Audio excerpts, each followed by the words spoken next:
Good evening everyone, welcome है, स्वागत है आप सभी का। आज के प्रैक्टिस सेशन में आप सभी का स्वागत है। एक बार जल्दी से सभी लोग सेशन को ज्वाइन कर लीजिए।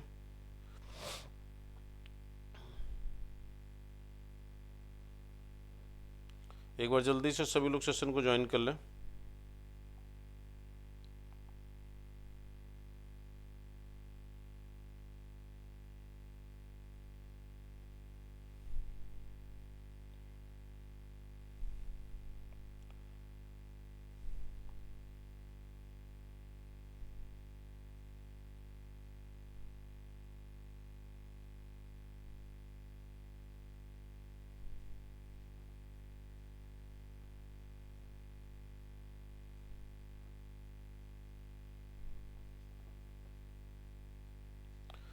कल हम लोगों ने बच्चों इसमें से 12 क्वेश्चंस प्रैक्टिस कर लिए थे। आज उसमें से हम लोग फिर आगे कंटिन्यू करेंगे, ठीक है। चलिए, उम्मीद करता हूँ मुझे सुन पा रहे होंगे आप सभी। एक सेकंड।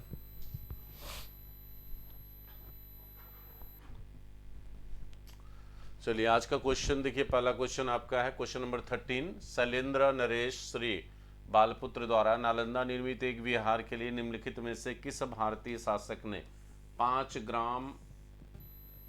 गांव दान में दिए थे? किस शासक ने 5 गांव जो है दान में दिए थे? कुमारगुप्त प्रथम, हर्ष, देवपाल और भास्कर बर्मन। अब इसका जवाब आप दीजिएगा, क्या आंसर होगा? इसका जवाब दीजिए कि क्या इसका राइट आंसर होगा।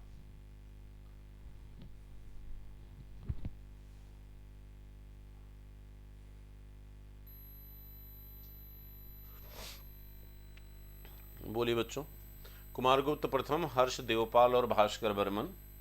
कह रहा शैलेंद्र नरेश श्री बालपुत्र द्वारा नालंदा निर्मित एक विहार के लिए निम्नलिखित में से किस भारतीय शासक ने 5 गांव दान में दिए थे? कुमारगुप्त प्रथम ने दिया था, या आपके हर्ष ने, देवपाल ने, भास्कर बर्मन ने? किसने दिया था?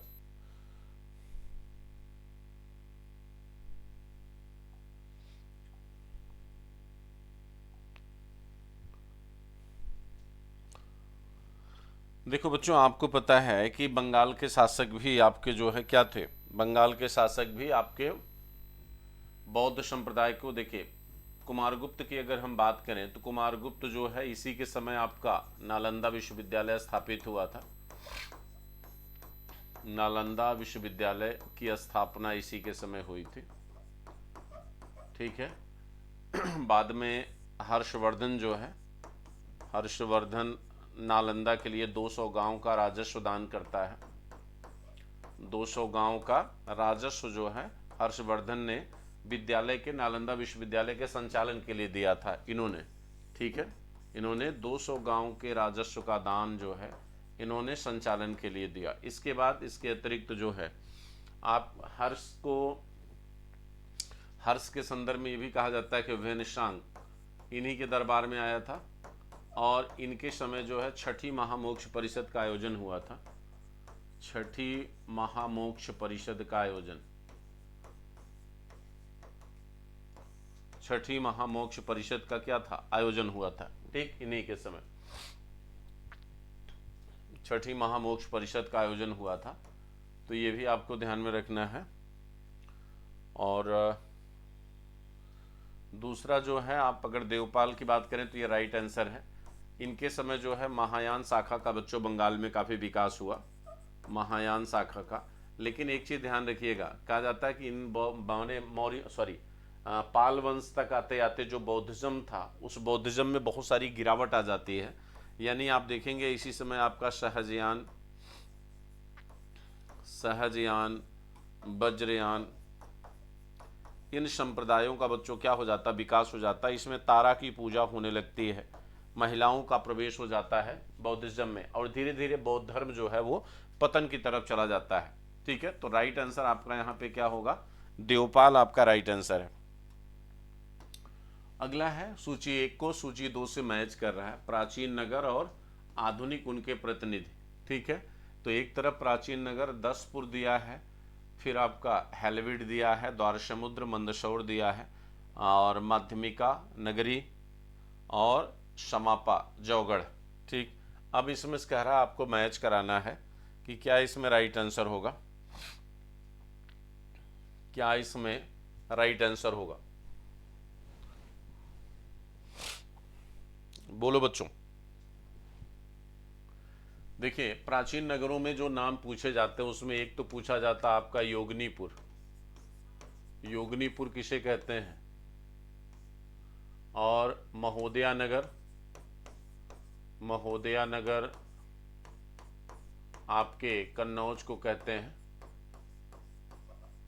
इसे आपको दिल्ली को कहते हैं। कान्यकुब्ज भी कन्नौज को कहा गया है, इसे भी कन्नौज का एक नाम और है कान्यकुब्ज। कुसुमपुर किसे कहते हैं? तो कुसुमपुर बच्चों पटना को बोला जाता है। कुसुमपुर किसे कहते हैं? पटना को। कामरूप किसे कहते हैं? तो कामरूप असम को कहते हैं। ठीक है, कामरूप किसे कहा जाता है? असम को। दसपुर किसे कहते हैं? मंदसौर को। मंदसौर से जो है कुमारगुप्त प्रथम का अभिलेख मिला है। यहां से आपके कुमारगुप्त फर्स्ट का क्या मिलता है? अभिलेख। कुमारगुप्त प्रथम का मंदसौर अभिलेख मिला है, जहां पर क्या पता चलता है? मंदसौर अभिलेख का लेखक कौन है? वत्स भट्टी। इसका लेखक है आपका वत्स भट्टी। वत्स भट्टी इसका क्या है? लेखक है। इससे जो है गुप्त वंश की अर्थव्यवस्था के पतन की जानकारी मिलती है। गुप्त वंश के अर्थव्यवस्था के पतन की जानकारी।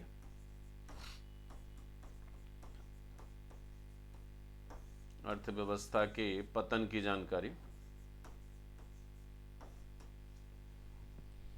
गुप्त वंश के अर्थव्यवस्था के पतन की जानकारी मिलती है।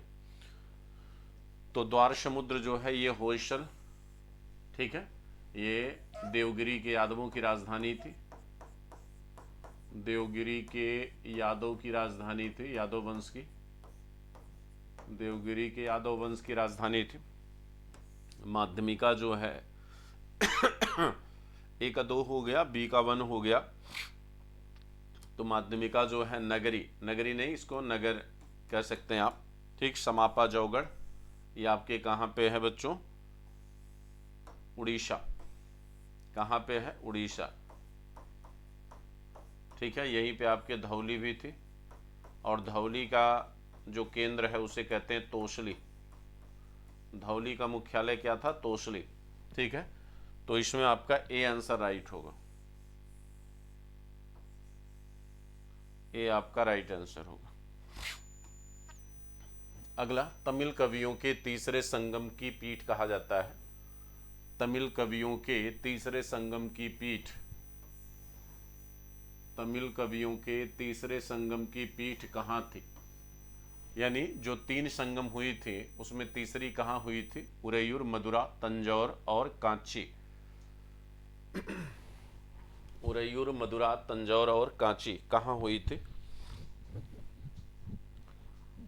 बोलिएगा, कहाँ पे आयोजित हुआ था?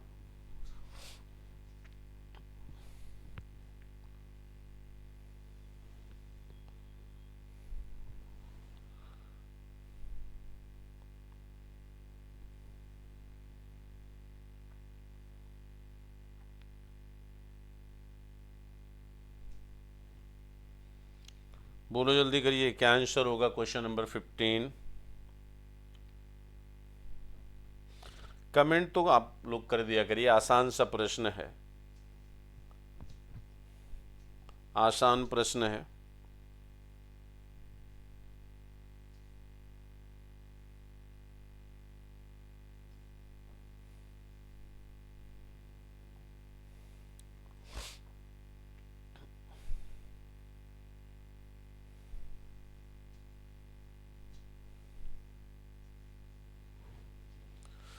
देखो बच्चों, आपको बता दें कि जो संगम परिषद है,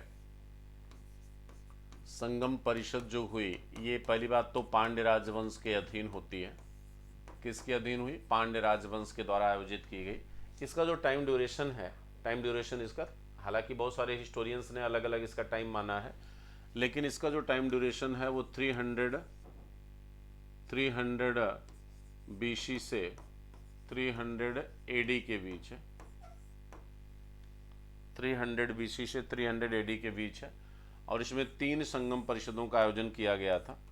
जो प्रथम संगम परिषद है उसके साहित्य बच्चों उपलब्ध नहीं है, ठीक है, उसके साहित्य उपलब्ध नहीं है। जो तृतीय संगम परिषद है उसके कंप्लीट उपलब्ध हैं। द्वितीय संगम परिषद में केवल जो है एक ग्रंथ है तोल्काप्पियम, जो व्याकरण ग्रंथ है। इसी तोल्काप्पियम साहित्य को ही हम केवल प्राप्त कर पाए हैं। ये तोल्काप्पियर की रचना है, तोल्काप्पियर की रचना है, ठीक है। तो तोल्काप्पियर का ग्रंथ है तोल्काप्पियम, इस ये मूलतः व्याकरण ग्रंथ है और साउथ में तमिल भाषा का ये पहला व्याकरण ग्रंथ माना जाता है। साउथ में जो है तमिल भाषा का ये सबसे पहला व्याकरण ग्रंथ माना जाता है। और कहा जाता है कि जो संगम परिषद थी, ठीक है, जो संगम परिषद है बच्चों, उसके संदर्भ में ये माना जाता है कि संगम परिषद में जो उपलब्ध साहित्य हैं वही साहित्य जो है सबसे पुराने साहित्य माने जाते हैं, ठीक है। और ये जो साहित्य हैं ये मूलतः सामाजिक, धार्मिक, आर्थिक सारी तरह की जानकारियाँ देते हैं। तो उसमें से 2 जो है मदुरा में हुए थे, एक जो है कपाटपुरम में हुआ है, ठीक है, 2 मदुरा में, 1 कपाटपुरम में, ठीक। तो यहाँ पे राइट आंसर आपका क्या होगा?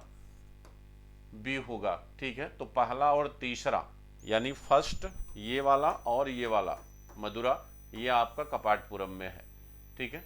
चलिए अगला देखिए। उरैयूर जो है ये आपके चोल वंश की राजधानी थी, ठीक है, और बाद में ये भी राजधानी बना, लेकिन ये एक प्रसिद्ध व्यापारिक नगर भी था। ये प्रसिद्ध जो है व्यापारिक नगर भी था, ये प्रसिद्ध व्यापारिक नगर भी है। कांची जो है ये पांड्यों की राजधानी है,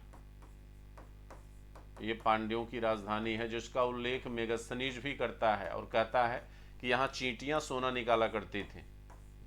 वो कहता ना कि यहाँ चींटियां सोना निकाला करती थी, चींटियां सोना निकाला करती थी या निकालती थी, ठीक है।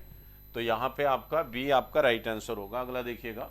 अरब लेखकों ने दक्षिण के किस राजवंश की गणना, अरब लेखकों ने दक्षिण के किस राजवंश की गणना संसार के 4 सार्वभौम शासकों में किया है, ठीक है। बताना जो है कि क्या इसका राइट आंसर होगा।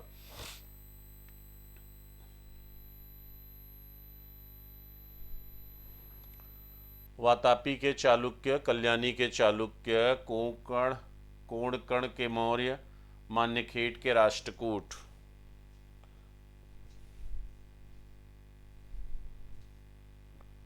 बताइएगा।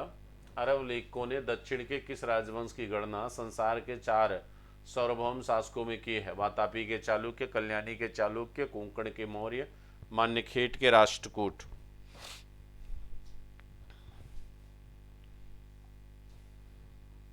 थोड़ा सा सेशन को शेयर करना बच्चों, थोड़ा सा सेशन को शेयर करते रहना। देखिए अगर वैसे भी अगर आप जनरली आप देख रहे हो तो वातापी के चालुक्य जो है इनमें सबसे जो प्रमुख शासक था वो था पुलकेशिन द्वितीय, पुलकेशिन द्वितीय, ठीक है। और पुलकेशिन द्वितीय ने हर्षवर्धन को क्या किया था? नर्मदा नदी के तट पर पराजित किया था। हर्षवर्धन को नर्मदा नदी के तट पर पराजित किया।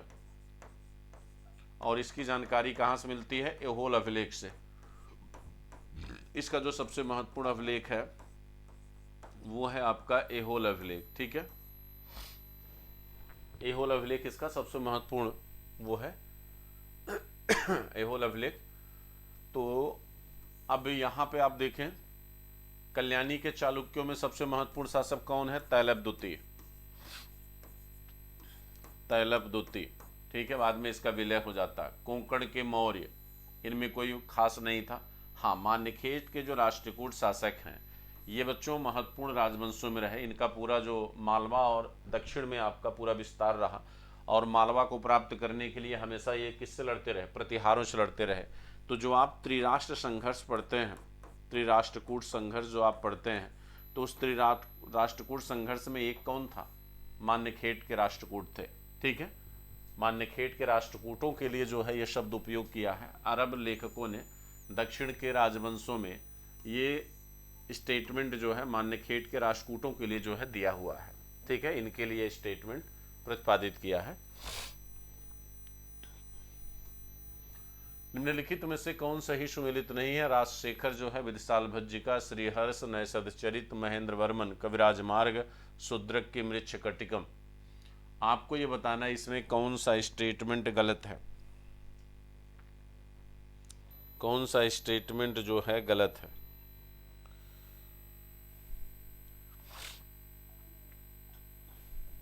बोलिए मेरे बच्चों, जल्दी करो, कौन सा स्टेटमेंट इसमें गलत है?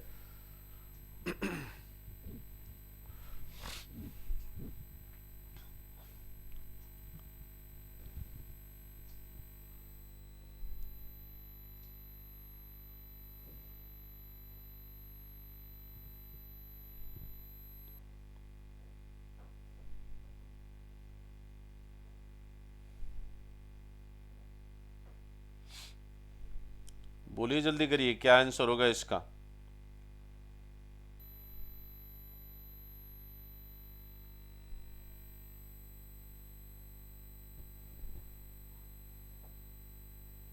और एकदम आसान सा प्रश्न है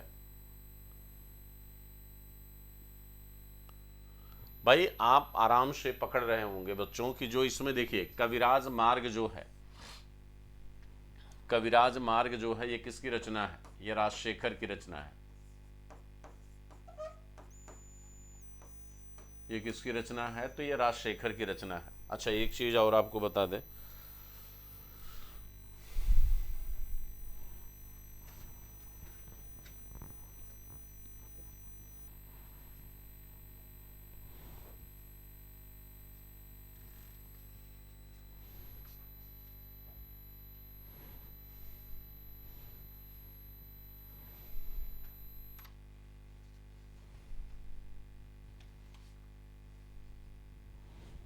हाँ बच्चों एक सेकंड जो है, जैसे आप देखोगे भवभूति की रचनाओं में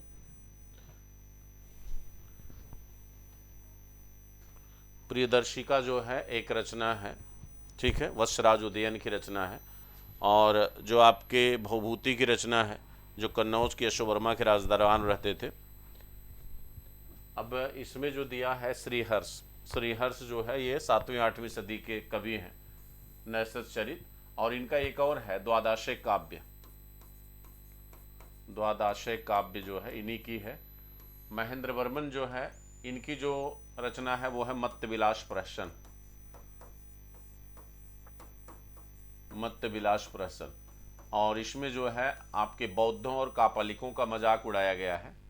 कापालिक संप्रदाय का मजाक उड़ाया गया, कापालिक का और बौद्ध का, इन दोनों का मजाक उड़ाया गया है इसमें। एक चीज ये ध्यान रखिएगा, मृच्छकटिकम जो है ये शूद्रक की रचना है, गुप्त काल की, ये गुप्त काल की रचना है। और इसमें जो है बसंत सेना और चारुदत्त की प्रेम कहानी है। बसंत सेना क्या है? एक वेश्या है। बसंत सेना एवं चारुदत्त की क्या है? प्रेम कहानी। वसंत सेना और चारुदत्त की क्या है? ये प्रेम कहानी है। ठीक है, बसंत सेना और चारुदत्त की ये क्या है? प्रेम कहानी है।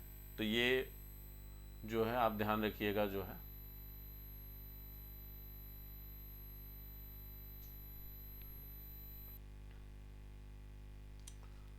ठीक। तो इसमें आप जो है आपका राइट आंसर सी आपका राइट आंसर होगा। अगला है स्टेटमेंट दिया है, आपको मैच कराना है कथन कारण में।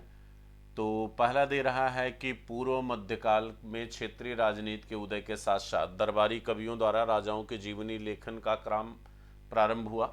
कारण दे रहा है संध्याकर नंदी का रामचरित श्लेष शैली में लिखा गया, जिसमें महाकाव्य के नायक राम की कथा के अतिरिक्त पाल नरेश रामपाल का भी विवरण है।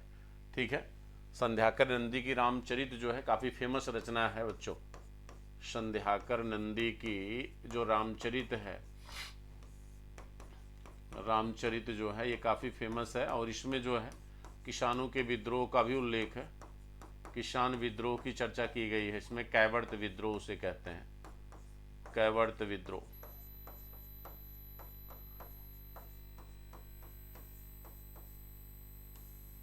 ठीक है, कैवर्त विद्रोह।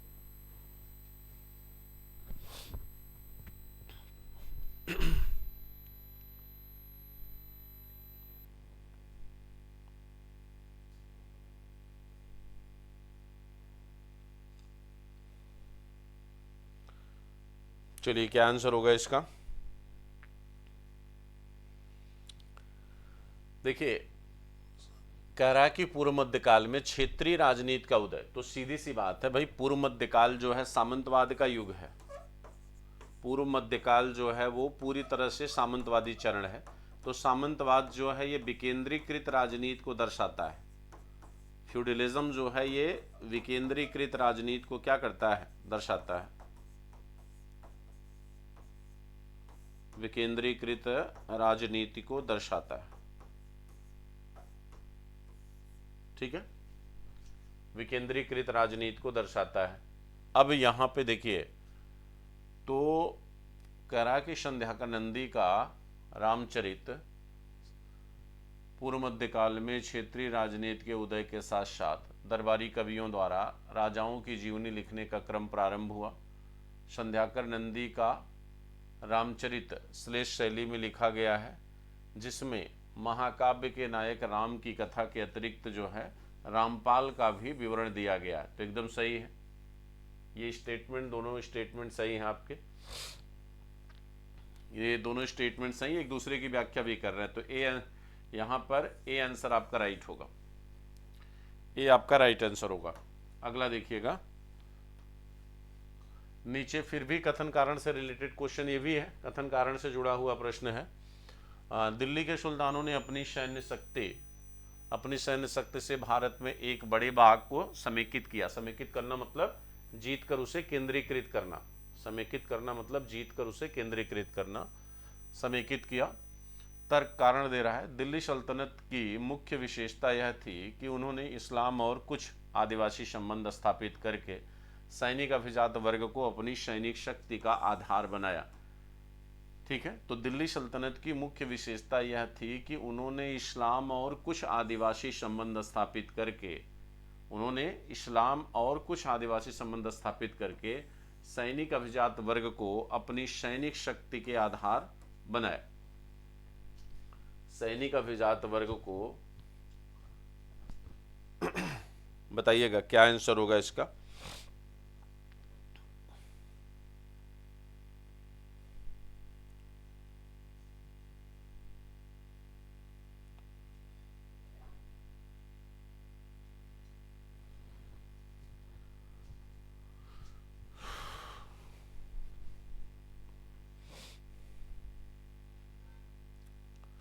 बोलिए क्या आंसर होगा?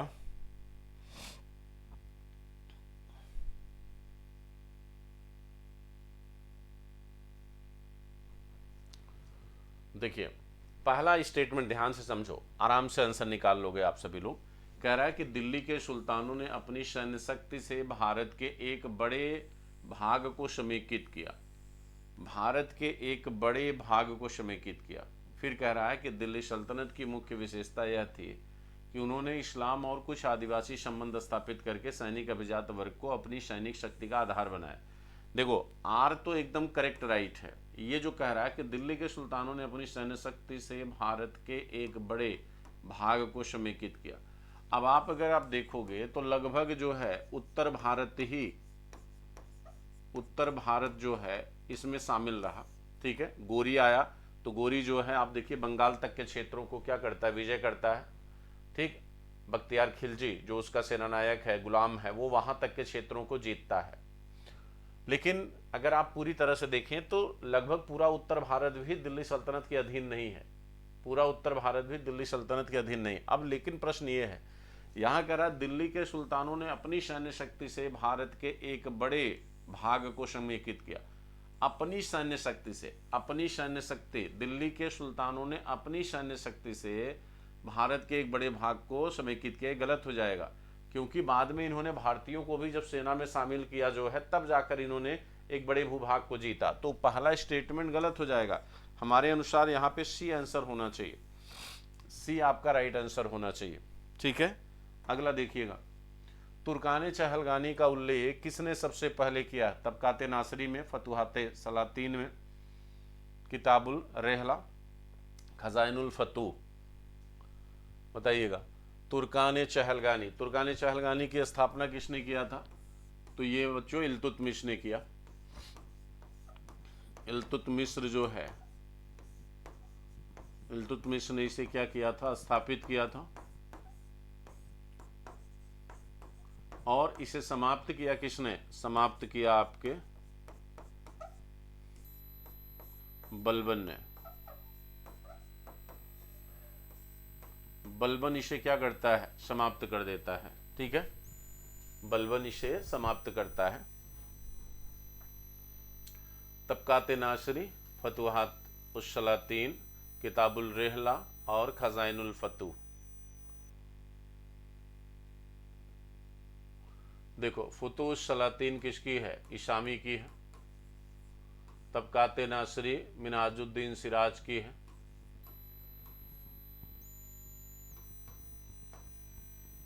मिनहाजुद्दीन सिराज। रेहला किसकी है? इब्न बतूता की,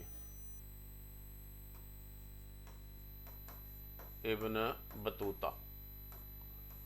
खजाइनुल फतूह किसकी है? खजाइनुल फतूह जो है बच्चों उसकी है, क्या नाम है? इसामी की नहीं, इसामी की नहीं, खजाइनुल फतूह जो है, देखिए बड़ा अच्छा नाम है, मिनहाजुद्दीन सिराज। चलिए, ध्यान नहीं आ रहा अभी, कोई दिक्कत नहीं है। ठीक है, आगे देखिए।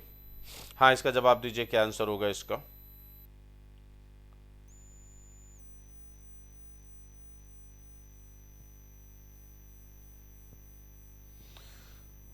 देखिए, इसका राइट आंसर बच्चों क्या है? इसामी की। ठीक है, हाँ, एक चीज ध्यान रखना, इसामी जो है इस ग्रंथ की रचना बच्चों कहाँ करता है? बहमनी राजवंश में किया था। दक्षिण में था ना बहमनी विजयनगर, तो बहमनी राजवंश में इसका क्या करता है? निर्माण करता था। ठीक है, वहीं पे लिखा था इसको। अगला है, किस मंगोल सेनापति ने अलाउद्दीन खिलजी को हराया था? कदर, इसे कदर नहीं कादर है ये, कादर हो गया, कुतुलुक ख्वाजा हो गया, तरगी हो गया, इकबाल मंद हो गया। इकबाल मंद नहीं, इकबाल चंद है। चलिए, क्या आंसर होगा इसका?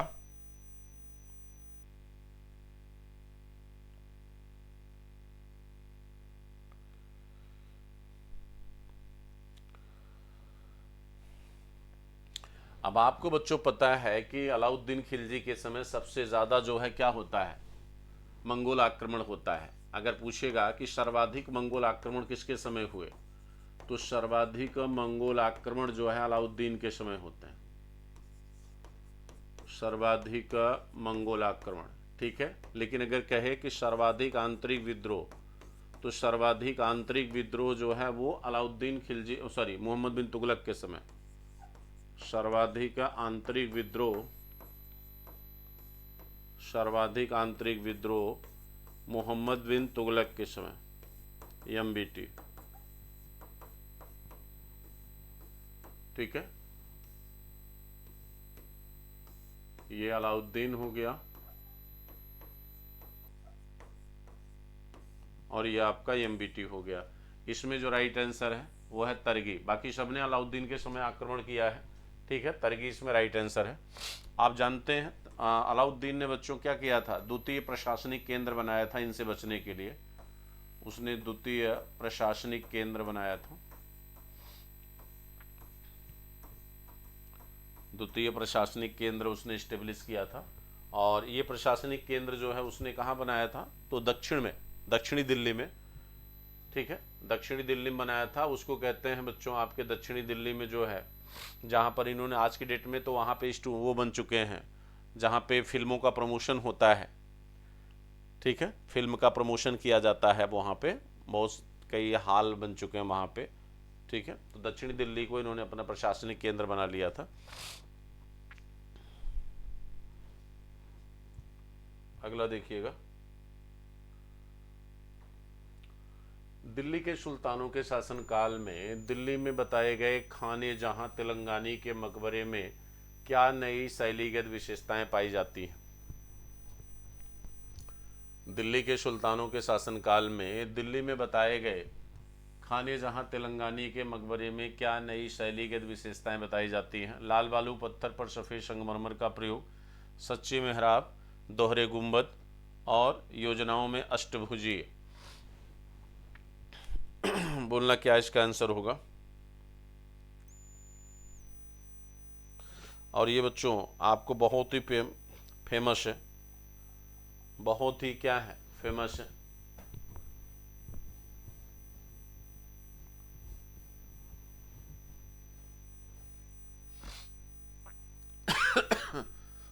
बहुत ही फेमस है। आप जानते हैं खाने जहां तेलंगानी का जो मकबरा है, खाने जहां तेलंगानी का मकबरा, ये दो चीज़ों के लिए फेमस है। एक ढलवा दीवारों के लिए, और ढलवा दीवार को हम क्या कहते हैं, इसी को सलामी कहा जाता है, इसी को क्या कहते हैं, सलामी। ठीक है। और दूसरा अष्टकोणीय संरचना के लिए। तो ये जो फेमस है वो अपने अष्टकोणीय योजना के लिए है, यानी इस चीज़ के लिए फेमस है। और यही आपसे एक इकलौता क्वेश्चन भी पूछता है, यही बच्चों आपका प्रश्न भी आता है। ठीक है। तो आज आपका ये यहाँ तक प्रैक्टिस था, इसमें आपके 10 क्वेश्चन बचे हुए थे, तो इसका बच्चों हमने प्रैक्टिस सेशन आपको करा दिया है। ठीक है। चलिए, सभी को शुभ रात्रि, धन्यवाद, जय हिंद, जय भारत। थैंक यू सभी को, धन्यवाद।